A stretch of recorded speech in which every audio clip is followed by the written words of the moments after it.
Hello everybody, it's Crypto Insight UK here, bringing you back another YouTube video. I know it's a while since I've posted an update, so I'm going to tell you exactly what we're doing today.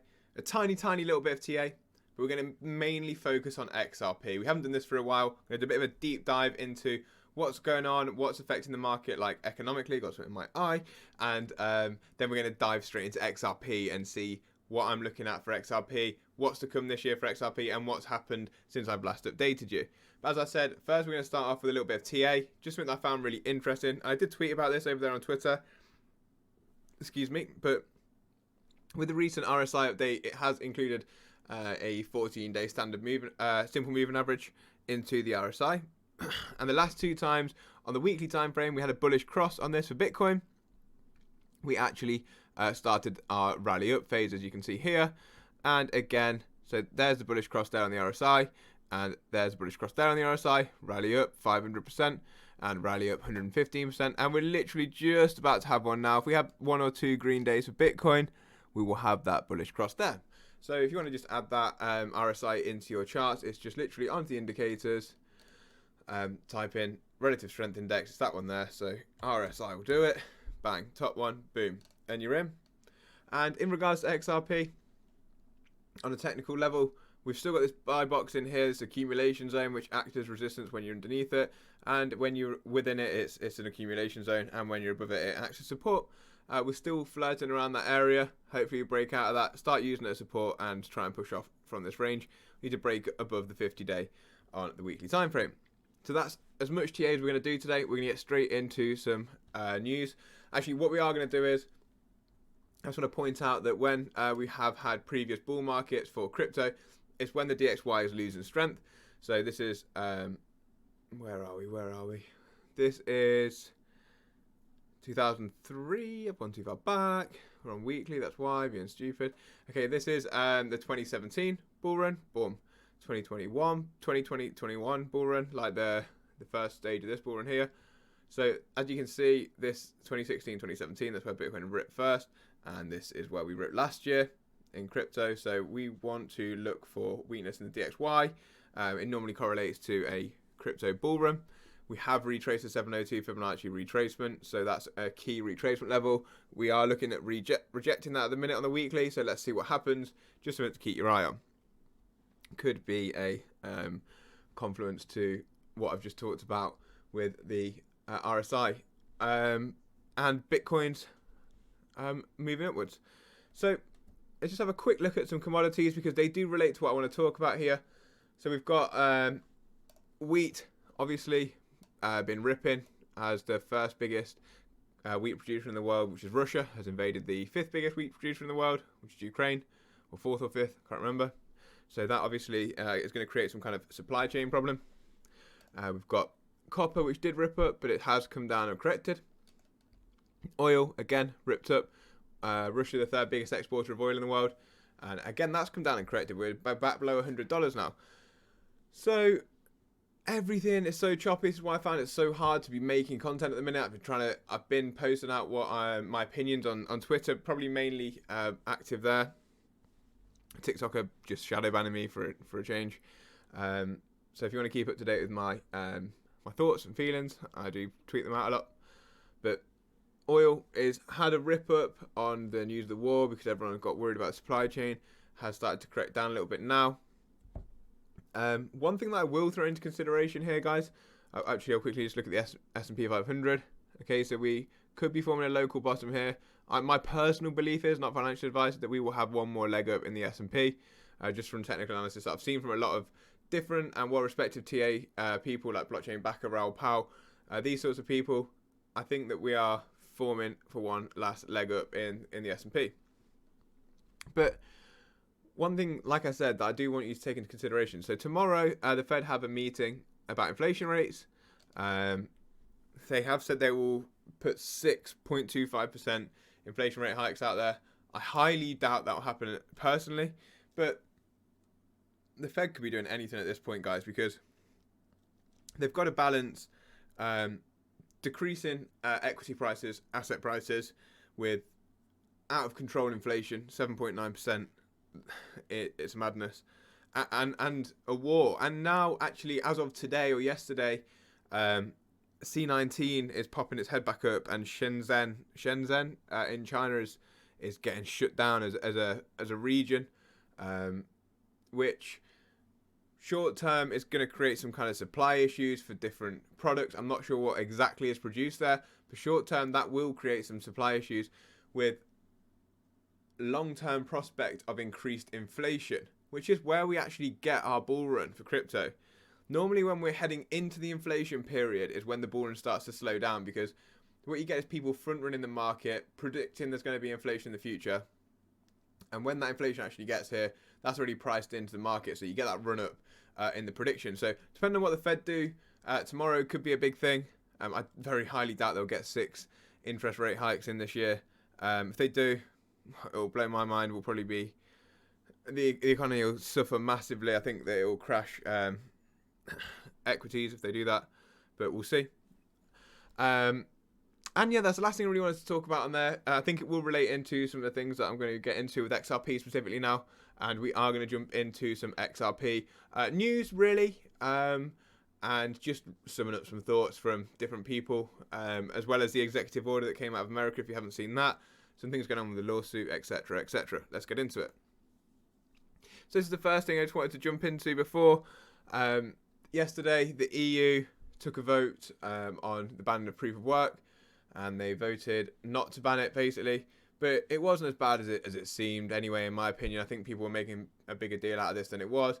It would have been implemented by 2025, and it wasn't going to ban things specifically. It was just saying, oh, you have to have some kind of rollout plan to make it efficient or change away from proof of work because it's not energy efficient.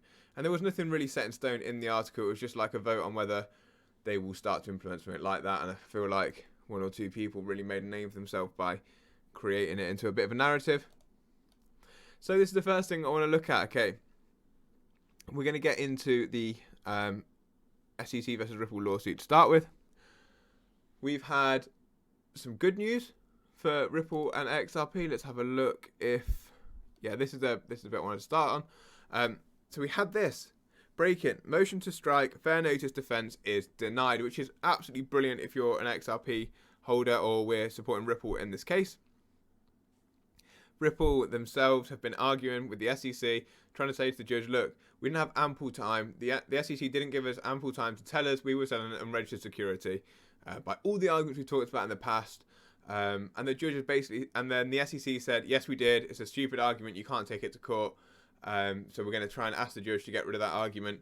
And the judge has actually came out after a year and said, actually, guys, Ripple do have an argument here and they can take that to court. This puts the SEC under a lot of pressure.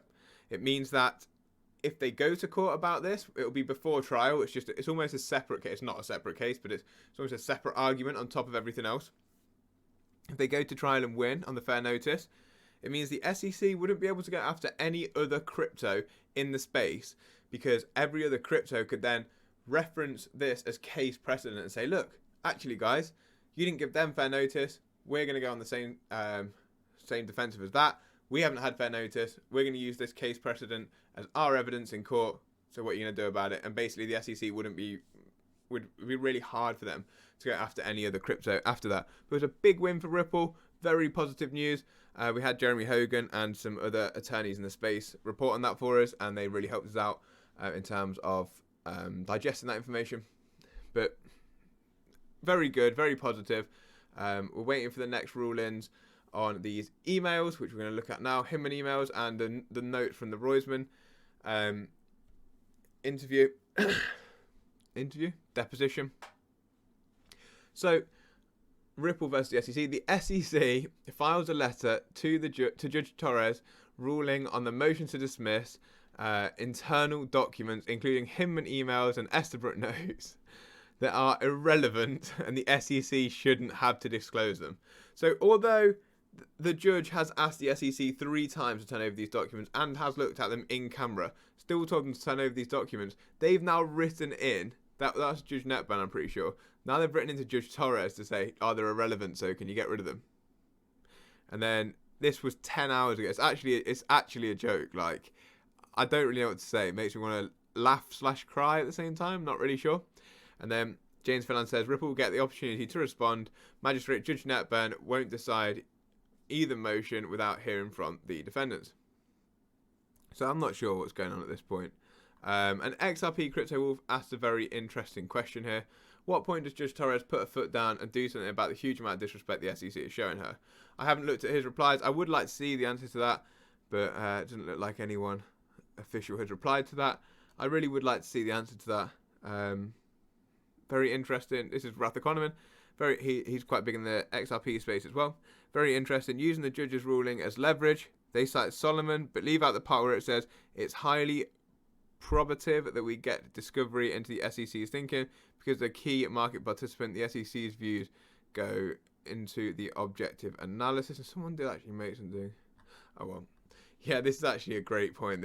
This person, Crypto Idiot, has put Judge hand over the email to SEC no, and then repeats that, and that's so true. It is almost laughable / cryable. Is cryable a word? No, it's not a word. But it is almost laughable at this point. Like, if something comes from this, I'll be very, very, very surprised. But I don't know much about law, so maybe I'm missing something. But if you've been asked 3 times by the court to hand the documents over, writing to them to say that they are irrelevant is surely a waste of time. That's my opinion, though. So let's get rid of that, and that is the same thing. So we've got this as well. So we've already just talked about that. Have I just got rid of one of the tabs that I wanted to talk about? We'll just go on James Fillan's post for a minute. He's brilliant, by the way, if you want to keep up to date with the SEC versus Ripple case. This is an extension of time. The SEC wanted 2 more days. I don't really know what it's for. Just for... Oh, no, sorry. This is an extension of time for the Brad Garlinghouse / Chris Larson personal lawsuit. There was a separate one. They have a joint letter by the 23rd of March. They're still in discovery phase. And this is the one that I was talking about. It's just an extension of time by a couple of days for Ripple. The SEC wanted some extra time to try and juggle some stuff. And Ripple didn't even try and argue with it because they only wanted a few more days, 2 extra days. It's unimportant, so Ripple wisely picks its battles, and it got granted, obviously. Other than that, there's not too much. This is just Stuart Alderati, who's Ripple's head of counsel, general counsel, just saying about the SEC's regulation by enforcement event. This came out after the fair notice defense was stricken. I'm not sure. But let's get on to XRP specifically now. And this thread from Raoul Pal is absolutely brilliant. It's about network effects and how to value digital assets. Talks about different laws, adoption models, Metcalfe's law, saying that crypto's grown 137% a year while the internet grows 76%, with some different charts here. So if you want to have a look at these, obviously come and check this thread out. But he talks about what drives adoption. He said everyone owning a part of the network creates alliance of interest, which leads to exponential growth. And simply put, blockchain is just a better way of doing things in a digital and exponential age. I completely agree with that. Basically, what he's saying here is that with the boom of the .com era and the technology there, everyone wanted the tech, so that's why the tech grew. But the only people that got rich were the people who owned the tech. In this space, it's the same again. But the people who are getting rich are the people who are using the tech, because you can buy a section of the network. So it'd be like being able to, you can only really use Facebook back in the day, or Twitter, or the internet if you can buy a section of the internet. So as the internet grows, you become more physically wealthy as well. So that's basically what he's saying. And this is something that's very, very, very interesting for me specifically. If you're an XRP holder, you'll want to listen to this and read it a few times.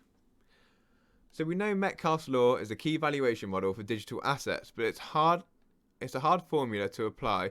I'm a bit of an idiot, so I wanted to find an approximation that helps understand network value. After a lot of work, trial and error, I found this answer. The value of digital asset network is driven by daily transaction volumes in dollars or units of value times the number of active users. Now this is what we want to hear. Raoul Pal, he said, when you apply this formula to digital asset networks, you get a really good fit. And he shows some charts, like going over them. He even shows XRP specifically. But this is absolute gold for anyone who's an XRP holder. It means that all these ODL corridors that we, as in the XRP community, talk about, all these extra things bringing on volume to the network, and everyone's like, oh, how does that drive up the price? Like, so you got all these ODL corridors. You're gonna get general public, wholesale,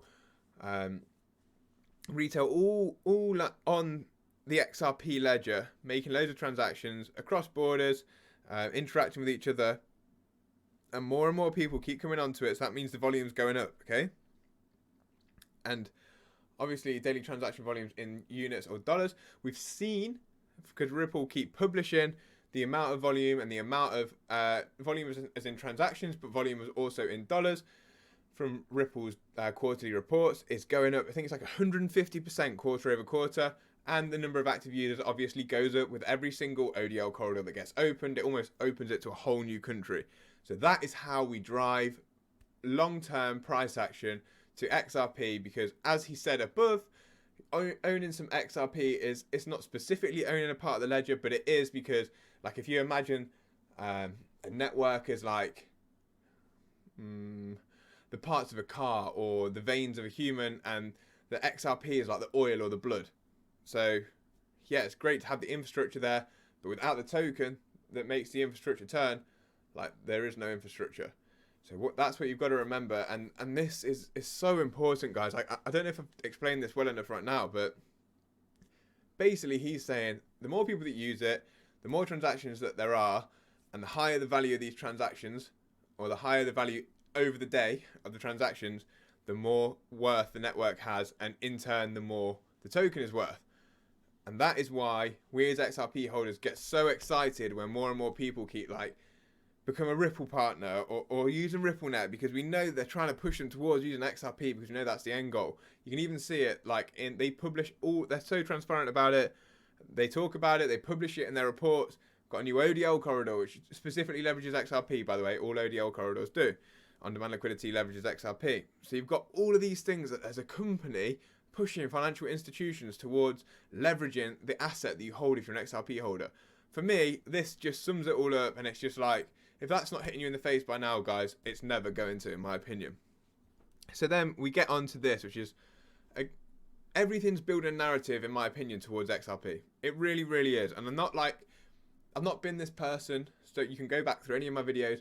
I've not been like, XRP is going to be the one, it's going to be the only one. I speculate there's a chance, but the more that comes out, the more I think, okay, that chance is getting bigger and bigger and bigger and bigger.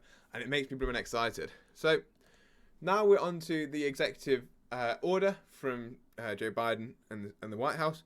This is just a fact sheet because it's just a bit more simplified. But the ones I want to really look at here, like, obviously it just talks about protecting the US financial stability, consumers, which is great, businesses, mitigating illicit finances. But this is what I really want to talk about. Promote US leadership in technology, economic competitiveness, and reinforce US leadership in the global financial system. Promote equitable and safe and affordable access and financial services. So that's talking about, so the first one's talking about American companies and America being the leader in the finance sector again. The second one is talking about the and underbanked and the cost of transactions. It does go into these. Support technical advances and ensure responsible development and use of digital assets. So that's talking about obviously helping digital assets increase and like making an area where they can grow within the US. And the fourth point, explore US central bank digital currency. And it's like, and it also talks down here about public and private partnerships to develop aligned international capabilities as well. Yeah, that's something else I want to talk about with the private sector to study and support technological advances. So it talks specifically about the private sector. It says they want to help, they want to make a worldwide like regulatory framework for it. But then we'll get onto this tweet from me here. So then we'll go, okay, so after this came out, actually, we had this tweet from Ripple 7 hours later talking about CBDCs. We recently hosted a roundtable discussion with industry leaders to discuss the current state of promising future of CBDCs in America. Dive in. So there's that. That's actually something I want to read. I'm going to just open that tab so I don't forget to read that. I haven't actually read that actual article yet. My head's all over the place at the minute, guys. This is why I haven't been making too many videos. But anyway, that goes by without saying. And then this is something that I took from that. It says, So just to fact check the EO, which is executive order, they want something green, XRP, less of the SEC's opinion. Why might they want that? I don't know. They still want the SEC's opinion, but they're not like the top boy that's going to give their opinion. Focus on the and underbanked, which Ripple and XRP talk about all the time. Work on CBDCs. The XRP ledger, as far as I know, is the only technology out there that gives private ledger functionality for CBDC testing. They also, as we know through their UBRI program, fund MIT or get 50 million to MIT to help them with funding of the CBDCs. They also help loads of different countries worldwide fund CBDC development. Improvement on cross-border payments, that they specifically talked about settlement times and prices. XRP again, and US to be a financial leader again. Well, Ripple is a US based company. Yeah, I know they're under a lawsuit with the SEC, but guys, if that's not, again, it hits me in the face. Like they're saying XRP and Ripple without saying it, in my opinion. And yeah, I could have rose tinted glasses on. I really could. Short term, I think we see a pop. Medium term, I think it's going to be implemented in some way, and long term, it really looks like it could be a key player. It really looks like it does with all this news that's coming out. I can't see, like, am I missing something here? I'm not sure. I want you guys to let me know if I am in the comments, but honestly, guys, like, how can you not be bullish about XRP when you're seeing things like this? And what you got to think is, we also had Jerome Powell come out the other day and say there could be space for two world reserve currencies. And we know it could be something like gold, but gold, it's had its day, still issues with it in terms of transportation. There's no instant settlement with gold. You've got all those sorts of problems with gold. If you have a crisis like you do in Ukraine at the minute, you can't take it with you if you're a retail investor. But so where do you go? Bitcoin, maybe. You can do all those things that gets around all those problems that I've just talked about. But it's massively decentralized. And is any government, especially one that controls the world reserve currency, going to want to give up their centralized power? Not even in a power crazy way, but more of like, what we need to remember is, like, as a civilization, I personally don't think we're ready for decentralization. Like, can you imagine us trying to run the world? People struggle hard enough, like, trying to run a cafe, let alone like running the world. But anyway, I'll get away from that. What you've got to think is, what if it's going to be a crypto, which I think it would be. Let's be honest, it's going to be a crypto because they're trying to create digital currencies, etc., etc. It's going to be some kind of crypto. What would you pick? One that's already got all these corridors that it's created, all these relationships with institutions, and is an American-based company who are the steward of 50% of the total supply of the crypto. Is that not the most obvious pick for a central bank, like the Central Bank of America or the Federal Reserve? Do you not just think we've got the absolute gift of Ripple sitting on our doorstep, and we want a second reserve currency? For me, it's just like, it's a no-brainer. But again, maybe I've got rose-tinted glasses on. And finally, this is just something for the short-term price action of XRP that I thought you guys might be interested in. I'll open these three charts. I said there was no more TA, but this is just a little bit. So on the monthly stock RSI, I'll show you it anyway. Diminishing / bottom in volume while still holding a key level of support, 50 EMA, may indicate some sort of bullish momentum. Heavy reversal, can we see a catalyst or a settlement? So I'll show you what's going on here. So we've got the volume's coming down, like it's almost at its lowest point ever. The price action is staying above the key level of support.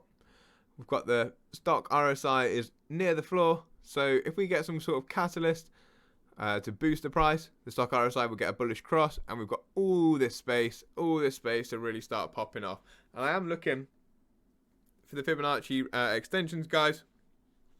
I'm targeting $13.10 as a top for this cycle. And then we've got this is the weekly, this is the MACD. Down here, the MACD is very close to forming a bullish cross on the MACD as well. Last time we got a bullish cross was down here, which is here. And then we had all this run up here.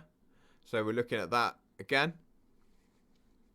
So there's another positive price action or positive indicator coming through. And finally, this is the RSI. And the last times we've had bullish crosses is again on the weekly.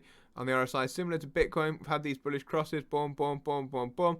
Every time apart from this one, really, we did a tiny run up there, a little run up there. Then we start to get them here. Bang. We get this RSI bullish cross over the 14-day simple moving average. We run up.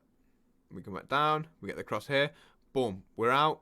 We're down. We get across here. Boom. Down. Here. Boom.